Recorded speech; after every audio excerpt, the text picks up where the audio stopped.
measure, just in case we need a reference for later. All right, so in this module, we're going to be moving into random forests. And random forests are a variation on decision trees. And they're like, as you can imagine, there are some similarities, there are some differences.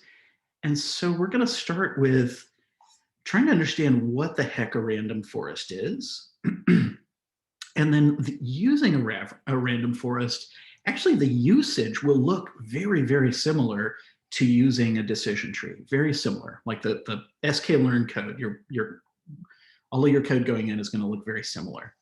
But it's critical to understand what a random forest is and what it isn't and what it's doing differently. Okay, so please, please, please, as we're moving through this lesson,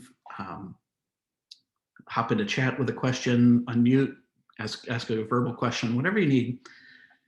So the first thing I want to talk about is this first sentence right here, explaining what a random forest is. There's a pile of vocabulary words in here. So let's take a look at this statement here and kind of identify all the different pieces. So we're talking about this model called a random forest. So the model type is a random forest. And the very first part of the definition here is a random forest is a type of ensemble machine learning algorithm. Is a type of an ensemble machine learning algorithm. Okay. So before we go into the rest of this stuff with bootstrap aggregation or bagging, let's take this nice and methodically. So we're introducing a new model. The new model is called a random forest. It is a random forest is a kind of ensemble ML algorithm. And that begs the question, okay, so what is an ensemble algorithm? An ensemble ML algorithm or model is composed of multiple other models. Is composed of multiple multiple models. That's the best way to put it. In this case, we're going to have a bunch of different trees that make our forest, but this concept of an ensemble ML algorithm is larger than just random forest. So anytime we combine multiple algorithms together, that's ensemble time. Just like a musical ensemble, right? As opposed to a solo. So there are all kinds of different ensemble algorithms out there. All that means is we have multiple models or multiple algorithms playing in concert together. The idea of having an ensemble algorithm is so that we can try and increase our pros and decrease our cons, right? Try to juice the results. And like I said, there are other kinds of ensemble algorithms. Random forest is our first one that we'll encounter. So the short version of what the random forest is, we make a whole bunch of trees and then average the predictions. Right, that's the short version. And this is an ensemble because we have many, many trees. We could have 2 trees, we could have 10,000 trees, right? We could have 500 trees. So that's what that ensemble part means. Okay. This part about bootstrapping and bootstrap aggregation, let's look into this just a little bit. If we have a gigantic population, like of observations. This could be human beings, this could be anything that we're interested in, right? If we have a gigantic population of observations, it may be time or cost prohibitive to measure every one of them. every one of those observations, right? Like the census, for example, when the census is calculated for the United States every 10 years, they don't talk to every single individual. They sample communities, because talking to 350 million people is pretty cost prohibitive, even if you do it only every 10 years, right? So we have this tool called bootstrapping, where if we take enough samples, we can take the average of the samples.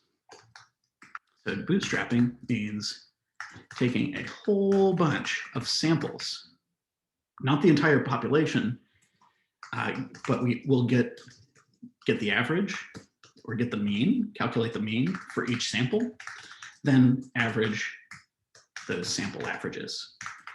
That's what bootstrapping is.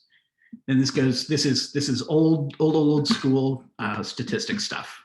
So bootstrapping is a really good way of estimating a mean for a population if we can't reach the entire population, but we can take lots of samples of that population.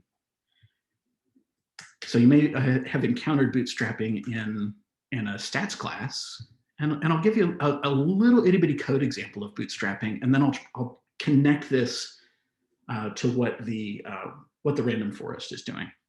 Okay, so bootstrapping means to average a whole bunch of sample means to approximate the population mean. This is especially useful in scenarios where we can't reach the entire population, but we can reach representative samples, right? So our process is we create a whole mess of samples of the population, right? Then we'll calculate the mean for each sample, and we will take the average of those averages. And if it feels funny that we're taking averages of averages, the only reason we're able to do this is when the sample sizes are identical. Otherwise, averaging other averages can be a weird scene, and you want to avoid it. And this idea of bootstrapping, it's kind of dependent on and connected with the central limit theorem. Central limit theorem. I'm not going to do a big, huge song and dance on that right now, but part of the magic that makes, not magic, part of the mathematics that makes bootstrapping work, where we can take samples of a population, many samples of a population, compare it, average their averages. It may feel at sometimes counterintuitive, but all of the math that supports that is all of the math that supports the central limit theorem, which was proved. Central limit theorem got its first mathematical proof from Polya, right? Polya was our thought for the day, if you'll recall from first thing this morning. Mathematics is not a spectator sport, and Polya was the first person to prove the central limit theorem. It had driven some other people crazy first, right? Which is pretty cool. So, or not for those individuals, but for the story and the arc of math, right? So I'm going to pull in NumPy and pandas, and what I'm going to do is make a whole bunch of random integers. I'm going to make 100,000 random integers between 0 and 10,000, and the big goal there is to produce a whole lot of numbers, right? So because we have Python and pandas, we can totally calculate the population average very easy. But what I want to do is show you what we can do with bootstrapping, where we can take, right, if we have pandas and everything fits in memory, we can just do x.mean, right? So we have a whole bunch of numbers. And looking at those numbers, x.hist, they're looking at the histogram here, they look almost uniformly distributed, almost, right? It's a lot of random numbers. So we're in this scenario where if the population is too large for us to measure, what we'll do is what I'm going to do is take 1,000 samples. I could take less, I could take more, but the idea remains the same. We take a whole lot of samples, and what I'm going to do is take 50 observations at a time. Might be nice to crank that up to 100 or something, but we'll take 50 observations at a time. Store that to a sample variable. So the sample variable here will hold 50 random observations from that entire population. we take that samples mean and append it onto this list of averages, right? So we'll run this, and it'll take just a moment because we're making 1,000 samples of our data set. And what we get back is this averages list, which is just a big honking list of, let's see, we have 1,000 different averages. And these are all different averages that were taken randomly. That's what this .sample function does on series and data frames. It plucks out a given number of samples randomly. So we've taken 1,000 random samples, taken 1,000, and we have 1,000 different means. And what we'll do in this case, again, this only works because the sample sizes are identical. We can take the mean of all of those samples. So we took 1,000 samples, and when we get the mean of all of those means, we get somewhere around 49.93, right? If we run this cell again, our numbers are going to be off just a little bit, right? Because the sample is making new random samples every time. So it's a little different. Instead of upper 4,000s, it's 5,028, okay? Because we do have Python, we can calculate the population mean. Remember, X was the entire, not the list of 1,000 samples, but X is a list of 10,000, I'm sorry, 100,000 numbers, right? So let's see what our X mean is. Our population mean is just above 5,000. Our average of averages is a little bit off, right? But this scenario across the history of statistics has happened a lot, where it's cost prohibitive or time prohibitive to talk to the entire population, or even, I mean, think computationally, if we can't fit the entire population of data into memory on a computer, this would be a method to try and approximate the population mean, right? Is by taking a bunch of random samples. And if you change your sample size, it's not going to affect anything too much. If we don't take enough samples, like if we only took 10 samples, we're going to have more error, right?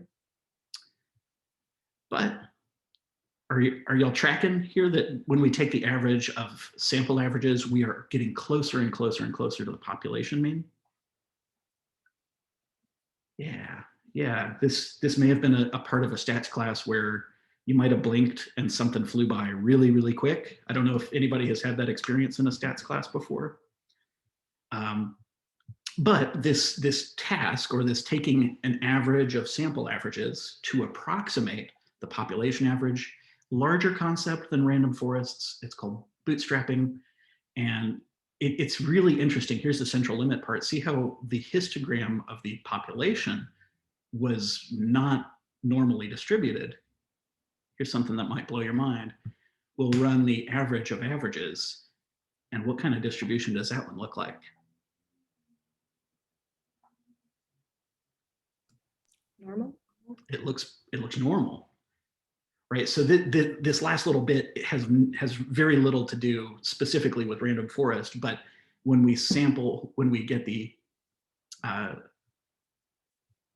take the enough samples of a population, we can kind of change the shape of the distribution to be more normal, which is really neat, because that opens up tools that rely on assumptions and normality. That's way outside of the scope of random forests, right? But consider that if we have less samples, if I make 10 samples here, I'm going to have more inaccurate data, and my sample averages is like, it's like off by 10% almost, right? If we crank this up to 1,000, or even, gosh, let's do 10,000 samples, we're going to get closer and closer and closer to the population mean incrementally. It's one of these wild things. So this is a little bit of an aside from a random forest is built of trees, right? That's the super short version. Random forests are built of decision trees. But this bootstrapping tool, this way of calculating, approaching a population mean by taking sample means, been around a super long time. It's connected to the central limit theorem, and it's a good tool. It's a good tool. And the more samples you have, the closer and closer you get, right? So now I'm 6 away from the population mean, which is much less error, right? So more samples mean less error. So what we're doing here, so bootstrapping is the idea of measuring a whole bunch of samples, like we just did. And what we're going to be doing with random forests is we're going to make a whole mess of trees. And by make a whole lot of trees, I mean, we're going to call an sklearn function called random forest, and we will tell it how many trees to build, right? Or it'll default to, I think, 1,000 or 10,000 or something like that. So do I want to build random forest from scratch in Python? Hell no, because there's a lot going on, right? But because it's already built with sklearn, we can just use it, right?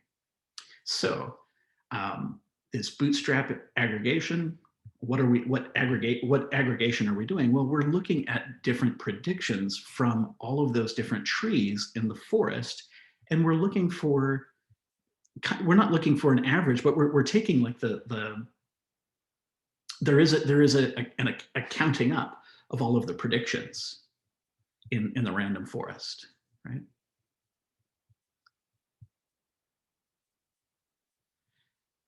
Yeah, here you go. Explain central limit theorem. Very common interview question. Ravinder's totally correct there.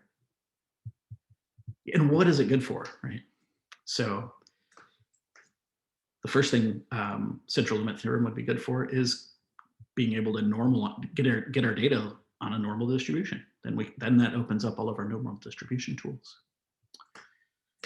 So let's take a look at the rest of the curriculum here.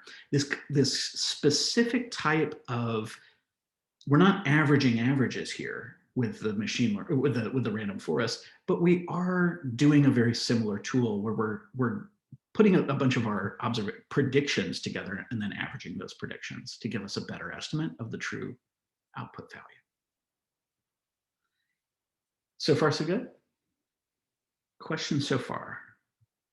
I just flew into central limit theorem airspace. I don't know if anybody blinked about that or if y'all are cool. but I wanted to make sure that this sentence right here is not Greek, right? So random forest, we already know it's going to be built of decision trees. Ensemble ML algorithms mean a whole bunch of different models together. They don't have to be different versions of the same model. They could be 2 different algorithms altogether or 3, right? And this will allow us to make better predictions. And one of the benefits of our random forest is because there is randomness involved, and we'll talk about that randomness next. We have less propensity to overfit compared to decision trees.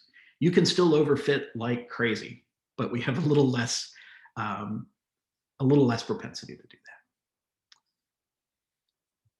So I'm going to pause real quick before I proceed in further and call for any questions or comments at this point.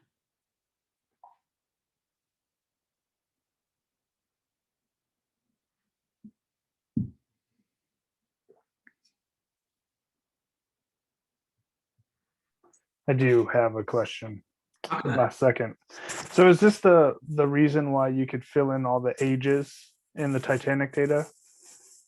Essentially the CLT. There were about 180 missing ages. Oh, I'm blanking on the process by which that Madeline used in the prepare lesson to handle that. But if in this case that's handling nulls, right? But really, if we have a pretty good, if our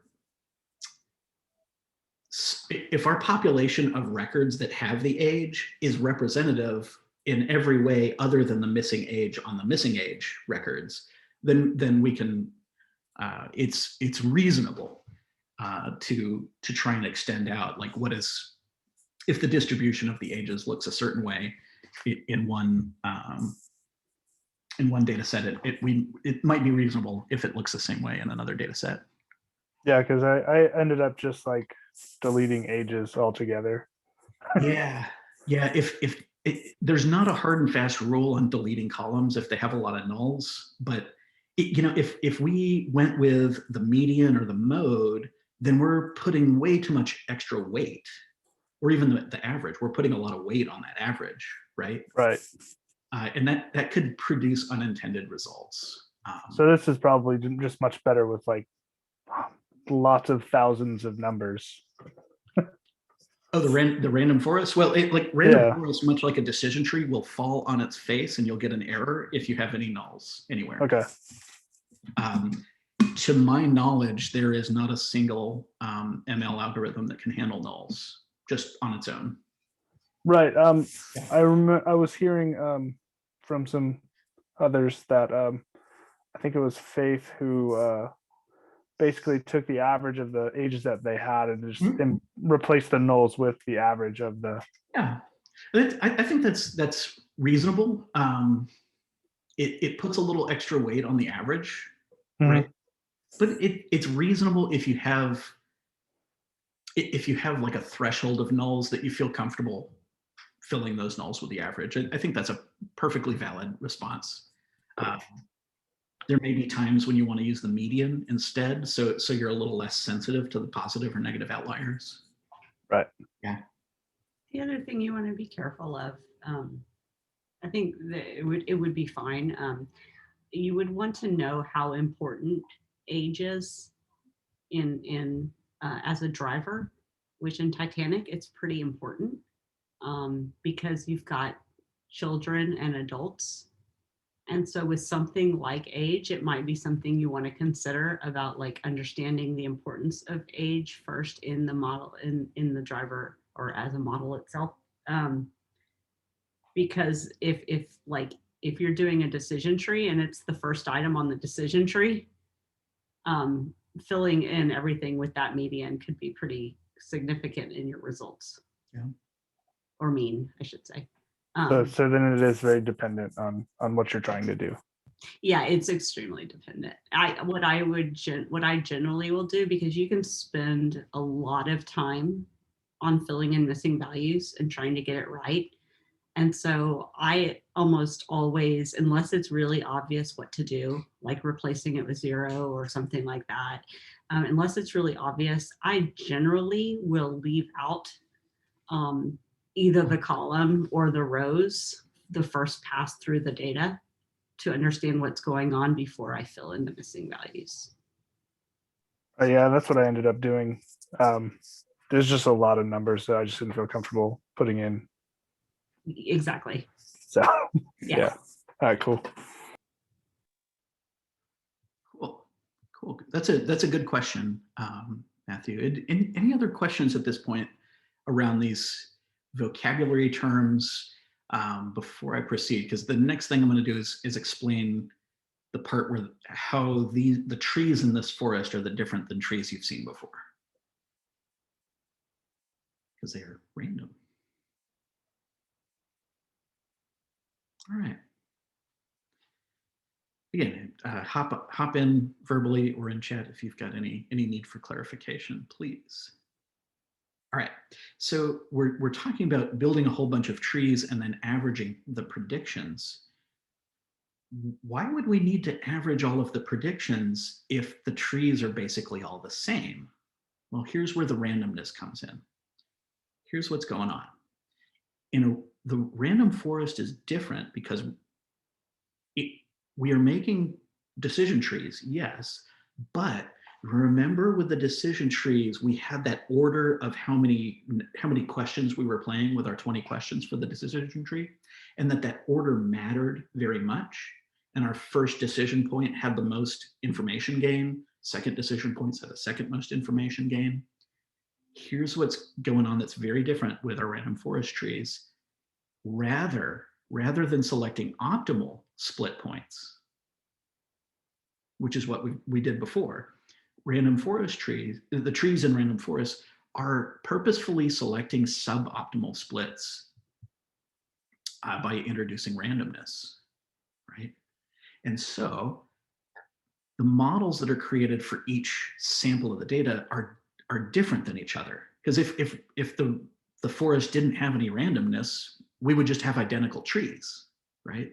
If all of the same features came in the same order. So we're removing the necessity of the optimization of the split points. We're purposefully introducing randomness to create suboptimal splits. And if we have hundreds and hundreds or thousands of trees that have suboptimal splits, by introducing randomness, what we'll do is combine all those predictions. And if a signal is shining through those suboptimal split points across dozens or hundreds or thousands, then we have some sort of convergence on the true underlying output value. Right? So it's a little bit different. So we'll take a look at this diagram. The diagram is asking the question, will I exercise? And in this case, I am the single observation, and each individual human being is an observation. And what the model will do is make a whole mess of trees, take each observation through the forest of trees, and then votes on the most frequent classes for that observation to get the prediction. So, and this is a very simplified example, because usually we don't have 3 trees, we might have dozens, hundreds, or thousands, right? But this diagram is here to express the idea that in each one of these trees, we're not optimizing the split points. See how on tree 1, the first split point is how many days a week do I already work out? Tree 2 is asking that same question, how many days a week do I work out? But see how we have other features or other split points going on in here, whether if you have a workout partner, if you're sick. Tree 3 is asking the question, am I sick first? So it's the random forest algorithm is purposefully shaking up the snow globe around the optimization part of what features and parameters. So we're making lots and lots of trees that have different split points. And rather than paying attention to any single tree, we're looking for consensus. Right, we're looking for consensus. So there's really a voting going on here. So looking at these 3 outputs, right? How many days a week do I work out? Do I have a workout partner? No. So tree 1 is made this scenario. Tree 2, how many days a week do I work out? Okay, less than 4. Do I work out at home? See, and then we get another no. Tree 3. We'll go through this path and say yes. So if we have 2 no's and a yes, our prediction is going to be the majority rule, right? And that's what we're getting. So it's kind of like taking averages of averages, but it's taking averages of other tree predictions. Hence the forest part. Okay. I'm trying to lay this conceptual groundwork so that y'all know the difference between, don't miss the forest for the trees, right? But the code is so dang similar that you might get, if you have an identical mental model for both of these things, I don't want you to set yourself up for failure in like an interview scenario or on the job, right? They're related because the forest is built of trees, but it's built of suboptimal trees, right? Many of them, hundreds of them, dozens or thousands potentially. The really nice part is we don't have to fuss with the internals, right? Looking at the pros of random forest, immediate reductions in overfitting. And generally, our random forests are more accurate than decision trees in almost all cases. And it performs a natural, just by the very nature of shaking that snow globe up on the decision points, suboptimal decision points with randomness across lots and lots of trees, it's performing some feature selection for us. A lot of pros there. Cons, if you had to build a random forest function from scratch, it would be a pain in the neck. So it would be difficult to implement. The nice thing is sklearn makes it really easy to implement. We just use sklearn. It is a more complicated algorithm, right? We could take that graph viz output from one decision tree, put that on the stand, put that in a stakeholder's hand, right? Put that in customers' hands. But if I show somebody a printout of 10,000 trees, it's less interpretable, right? Less interpretable. Still more interpretable than some tools out there, right? But less so than a single decision tree. So let's get back into some familiar territory, right? Looking at the code here, we import the warnings, NumPy, sklearn, model selection, train test split. That's our good friend. The thing that we're importing instead of decision tree is from sklearn.ensemble, and that's a whole library on sklearn of different ensemble algorithms. Random forest is only one of many. And we'll import the classification report and the confusion matrix as well, right? Because we need to be able to measure our model's output, measure if the model's any good. Pull in our graphing stuff because we did our graphing stuff. And this in the curriculum, it's grabbing the iris data set from the pi data set. So that's why there's a little bit different data preparation here. And the data preparation is lowercasing everything and replacing periods with underscores. And then we have a data frame, right? We'll split our data frame into train, validate, and test. Have a nice little function here to do that. Right, this is very similar to that generic split. So once we have train and validate and test, what do we do next? We separate our x's and our y's for each data set. We make our x train, our x train and y train. Same thing with validate, x's and y's, and then test, x's and y's. So nothing different about the code so far, other than this one line where we're not importing decision tree from sklearn.tree, we're importing from sklearn ensemble, import random forest classifier. It's the only difference so far. That's why I'm not doing a live coding thing on this, because the code is actually very, very similar, right? The biggest overhead here is the conceptual differences. So we've got our train, test, and validate broken out into our x's and our y's. Folks, now it's the part of the episode where we want to train our model. So the random forest model has a pretty large pile of other arguments to go into it. The first argument is the n estimators, and that's the number of trees. So it's the number of trees that we are creating.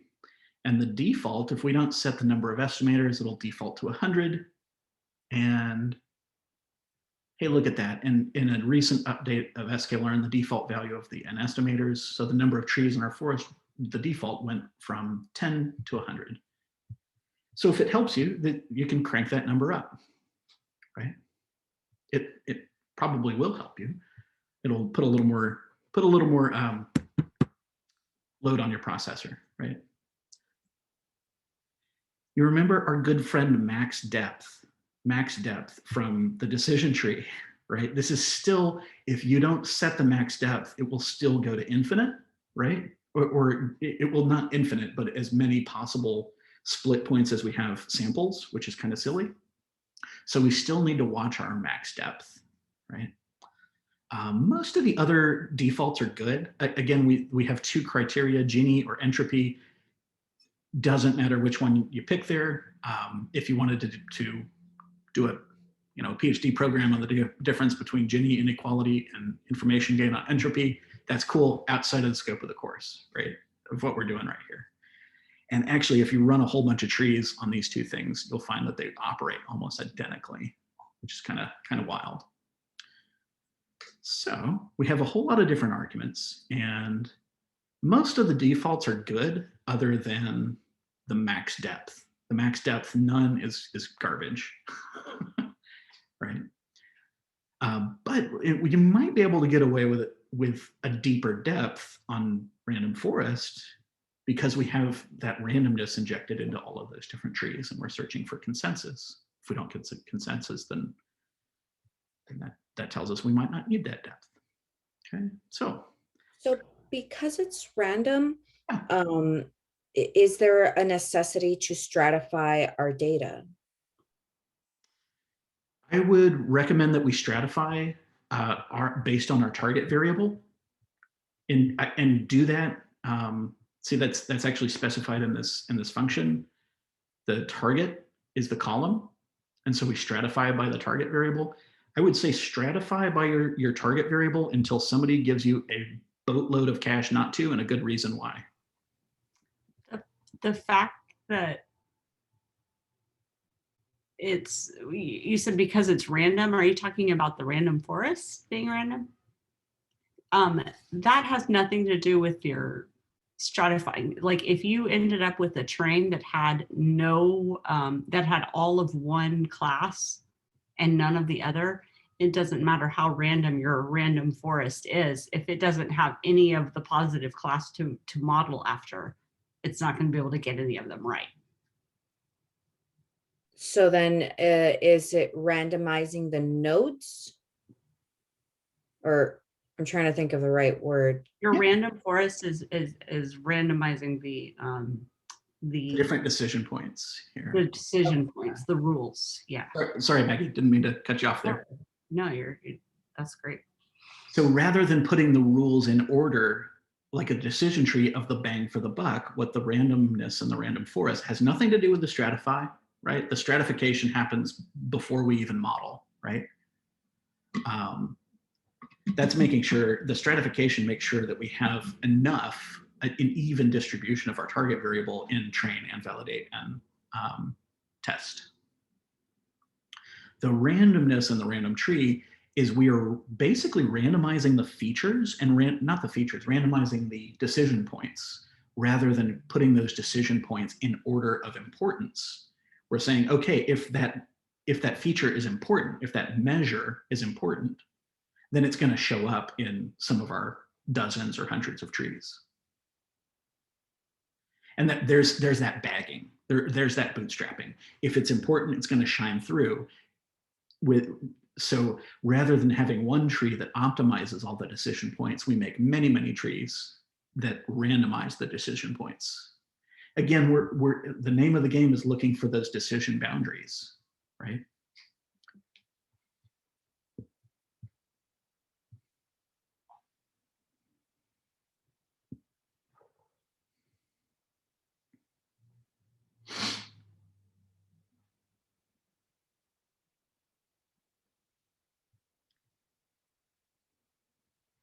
So in this diagram where we have these three different trees, notice that the order of the split points is different. So, the measurements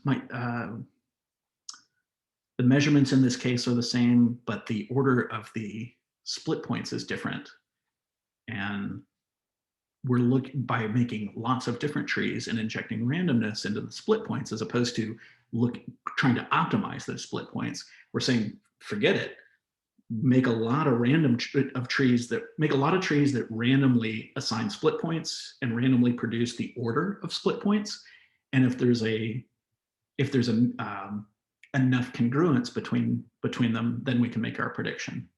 So we're making a prediction based on other predictions. Does that help? Awesome, cool. So, and that's the big thing, is the conceptual difference with the random forest to the decision tree, because the code is almost identical, right? I feel like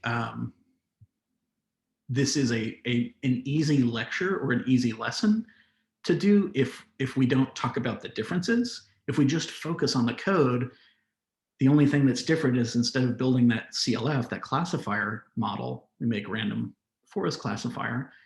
Yes, we want to bootstrap.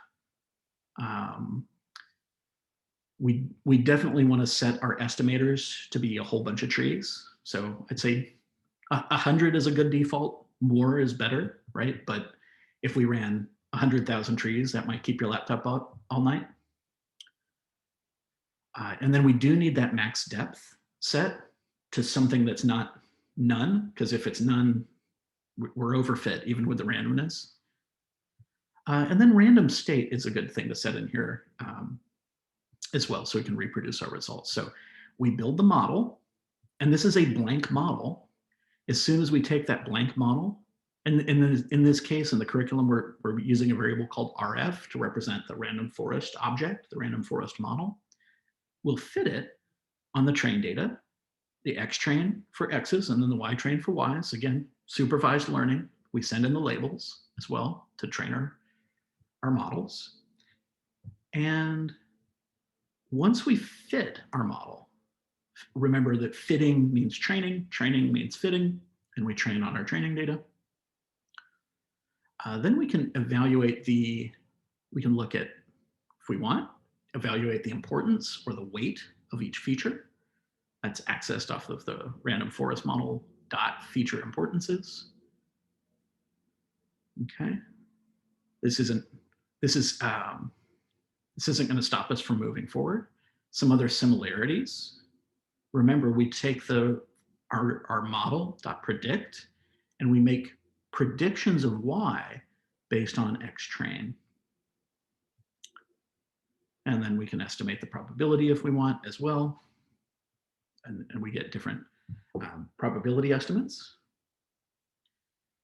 And accuracy and the classification metrics all work the same way, right? RF.score gives us the accuracy, right? RF.score gives us the accuracy. We can make out a confusion matrix if we want. Personally, I'm going to skip the confusion matrix and avoid doing all that arithmetic by hand, and I'm going to produce a classification report because it gives it to you nice and pretty, right? You've got the accuracy right in the middle, and then based on, see how we have precision recall for each one of these different target variable classes. When we look at Setosa, if that is the positive case, then our precision is 1. Wow, that's phenomenal, right? Recall is 1, that's phenomenal too. When we treat versicolor as the positive case, great precision. Recall is not 100%, right? But this is looking like a pretty good model. So once we've trained our model on the training data, and we've evaluated and we've got some accuracy metrics or some measurement metrics for our classification model on train, we need to evaluate if this is beating baseline. I think 98% accuracy is probably beating baseline here, because the baseline with the iris data set, where we have 3 evenly split classes, is basically 1/3, right? So our baseline for iris is pretty crummy, and this model is knocking the socks off of it, right? 98% accuracy is a lot better than 33% accuracy. Okay. So once we've built our model and we've evaluated the fact that it beats the baseline, that is our green light go to start working with checking out how this model performs on out of sample data. And so in this example, we'll take, again, model.score, and instead of sending in X train and Y train, we'll send in X validate and Y validate. And look at that. We're sitting pretty with 97% accuracy. And I know that the curriculum doesn't add the classification report in here. But from 98 to 97%, yes, that is technically overfit, but that's pretty good, right? We're not losing 10 percentage points of accuracy like we were yesterday with decision trees, right? So some things to watch out for when you generate your blank, your empty, brand new random forest classification, random forest classifier. Always set that max depth. If you avoid setting the max depth, even if it's a random forest, it's still going to get more overfit. Okay, so always set the max depth. Most of the other defaults are pretty good, and if you want to crank up the number of trees, you totally can. Right? You can make hundreds of trees, thousands of trees, whatever you want to do. I'll let that decision be between you and your processor and your battery life. Hey, Ryan, 2 questions for you. Minimum samples leaf. Is that to match? I think I missed that. Is that to match our depth, or is that? So max depth is the number of decision points. The minimum samples, we have 2 different arguments in here. Minimum sample split, that's the minimum number of samples required to split a node, right? So this is something we can tune. I'm comfortable with the default here personally, but this is a tunable parameter, hyperparameter rather. Just like the number of trees is not necessarily hard-coded. You can set the number of trees as a hyperparameter, the minimum number of samples per split. And this is another way of making sure we're not getting too overfit, right? Because if we are totally overfit, we have 1 sample per split, right? So if we have 100 observations, we have 100 split points. And that is textbook definition overfit. This minimum samples leaf, this is the minimum number of samples required to be at a leaf node. So that leaf node is the output of each tree. Okay. That's the prediction. Second question Yeah. is in regards to the feature importance and how those, I guess, weights were established. Yeah. Let's see. So I feel like I didn't do this one justice because it's just hanging out in the middle of the lesson with no list of which feature. So let's see what the docs can show us here. Feature importance. So a property that we have on the trained model, once it's trained on our training data, is we have the feature importances. And if we have 2 features, for example, the feature importances will put them in order of how important they are for determining the prediction, for making accurate predictions. If we have 5 features, then it'll show it that this property will show us all of those different features in order of their impact. Okay, so it's kind of like the decision tree PDF, just in text form, showing us the order of feature importance that it's using against our target variable, essentially. Yeah, that's a good way of looking at it. It's not giving you the exact measurements, but it's giving you the importance of each one of those. Or what it's determined is whatever number value it's put on. Okay. And is that just going back up to it? Does that add up to 1? Is that adding up to 1? Is that something like a 0 to 1 type of deal? So the number of features, it should add up to 1. Yeah, it is. If I could add one thing to that, so most classification algorithms have some sort of feature importance or way to capture it. And I don't know if y'all remember, we've talked about that modeling is not always just about building a predictive model to deploy, that often modeling is used for analysis. This is a way that you use modeling for analysis. By building a model and looking at the feature importance, you're able to see what the strongest drivers are of that outcome.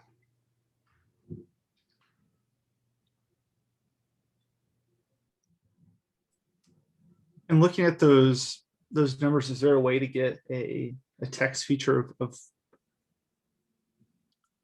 what those are, since it doesn't really go in order? Probably. There better be. I don't have a notebook up right now. I have something. I'll find a sample that I can send y'all. Cool. Yeah, that would be helpful. Thank you, Maggie.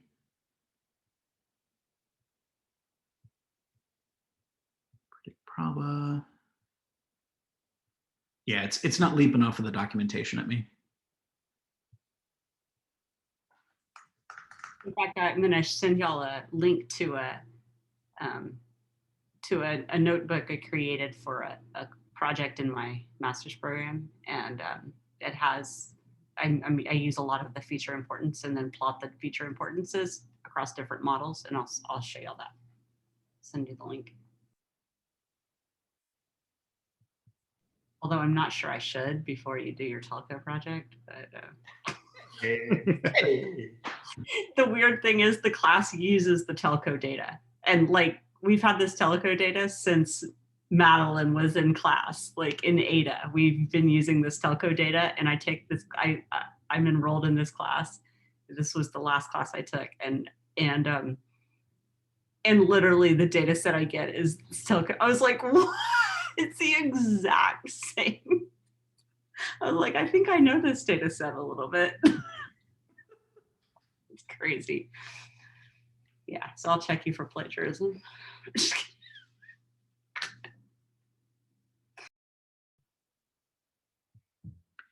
Cool.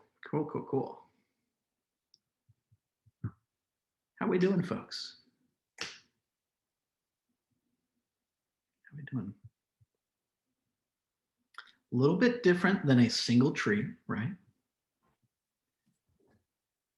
But the usage is very, very similar, right? All of the evaluating the model is all the same. The only thing that's different is the model itself, right? I think that oh good, the exercises will have you work with the different some of the different hyperparameters. That's perfect.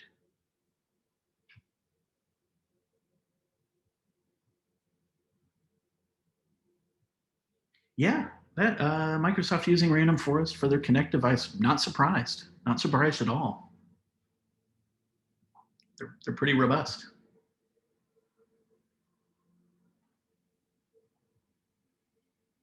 All right, cool. I'm gonna stop my share if that's all right with y'all. And folks, Random Forest, easily folks.